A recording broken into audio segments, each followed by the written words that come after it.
I built my soul a lordly pleasure house, wherein at ease for aye to dwell. I said, O soul, make merry and carouse, dear soul, for all is well. A huge crag platform, smooth as burnished brass, I chose the ranged ramparts bright, from level meadow bases of deep grass, suddenly scaled the light. Thereon I built it firm, of ledge or shelf. The rock rose clearer, our winding stair. My soul would live alone unto herself, in her high palace there. And while the world runs round and round, I said, reign thou apart, a quiet king, still as, while Saturn whirls, his steadfast shade sleeps on his luminous ring. To which my soul made answer readily, trust me in bliss, I shall abide in this great mansion that is built for me, so royal, rich, and wide. 4 courts I made, east, west, and south, and north, in each a squared lawn wherefrom the golden gorge of dragons spouted forth a flood of fountain foam. And round the cool green courts there ran a row of cloisters branched like mighty woods, echoing all night to that sonorous flow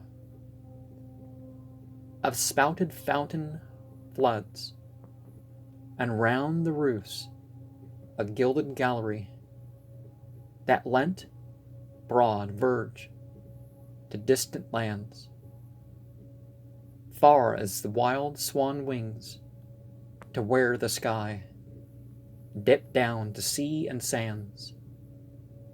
From those 4 jets, 4 currents in one swell, across the mountain steamed below, and misty folds that, floating as they fell, lit up a torrent bow, and high on every peak a statue seemed to hang on tiptoe, tossing up a cloud of incense, of all odor steamed from out a golden cup, so that she thought, and who shall gaze upon my palace with unblinded eyes, while this great bough will waver in the sun, and that sweet incense rise? For that sweet incense rose and never failed, and while day sank or mounted higher, the light aerial gallery, golden railed, burnt like a fringe of fire. Likewise, the deep-set windows, stained and traced, would seem slow flaming crimson fires, from shadowed grots of arches interlaced, and tipped with frost-like spires. Full of long-sounding corridors, it was that over-vaulted grateful gloom, through which the lifelong day my soul did pass, well pleased, from room to room, full of great rooms. The small the palace stood, all various, each a perfect whole, from living nature fit for every mood and change of my still soul. For some were hung with arras green and blue, showing a gaudy summer morn, where with puffed cheek the belted hunter blew his wreathed bugle horn. One seemed all dark and red, a tract of sand, and someone pacing there alone, who paced forever in a glimmering land, lit with a low large moon.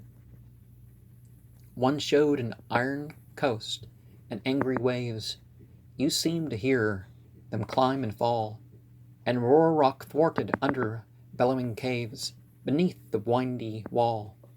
And one full-fed river winding slow by herds upon an endless plain, the ragged rims of thunder brooding low, with shadow streaks of rain. And one the reapers at their sultry toil, in front they bound the sheaves, behind were roams of upland prodigal in oil, and hoary to the wind. And one a foreground black with stones and slags, beyond a line of heights and higher, and barred, all barred with long white cloud, the scornful crags, and highest, snow and fire. And one, an English home, grey twilight poured on dewy pastures, dewy trees, softer than sleep, all things in order stored, a haunt of ancient peace. Nor these alone, but every landscape fair, as fit for every mood of mind. Our joyous, our grave, our sweet, our stern was there, not less than truth designed. R, the maid mother, by a crucifix, in tracks of pasture, sunny warm, beneath the branchwork of costly sardonyx, set smiling babe in arm, or in a clear walled city on the sea. Near gilded organ pipes her hair, wound with white roses, slept Saint Cecily.